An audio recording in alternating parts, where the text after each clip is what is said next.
introducing myself and the LICC and saying thank you so much for coming to this workshop. And John Stott founded it in the 80s, and as you know, Uncle John died last year.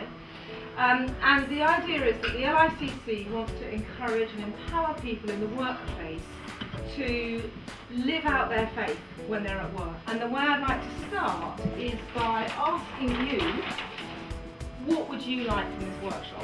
Why is it that you're here? And I would ask you to spend 2 minutes with a post-it note and a pen and write down what it is you want to get from today, what will be really helpful for you, and stick the post-it note up there.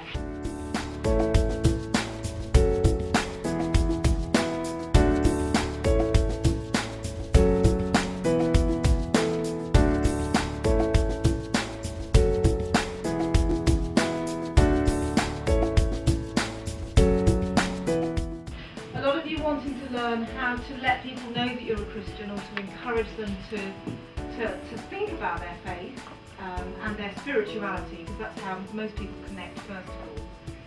So the first thing I would urge you to do is think about how are you setting out your boundaries as a Christian where you are, and then what are you going to do with them? Traditionally, if you were a Christian, you were meant to go into the caring professions. Well, I'm an executive business coach, earning a lot of money with a lot of corporates, and I believe that I'm in a very caring job, but I'm not a doctor or a nurse. So the thing about your faith and your work is you never know what God's going to do, but you've got to put it out there, and you've got to be available for Him to use you. So one of the things to do as a Christian in the workplace and the Christian in the world is to become more of who God created you to be. But until that time, work with your friends to check your priorities. And I would recommend, if you want to think about your priorities, find 2 or 3 people who you know and love and trust, blokes, females, whoever they are, and sit down with them frequently and just check in. So if you leave this room and you do nothing different, nothing will change. I think you need to be who you are, not who somebody thinks you are. How you can become a better encourager and an enabler, I think, is to, particularly if you're a manager, to really care about those people.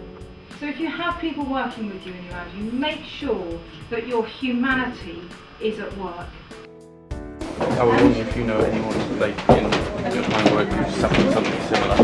Yeah, I've known Paul Valler's wife has MS. Is it ME? I think.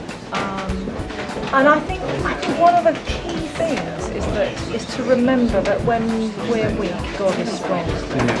And that God can actually manage without us. He actually doesn't need us to do anything. He just needs you to be you.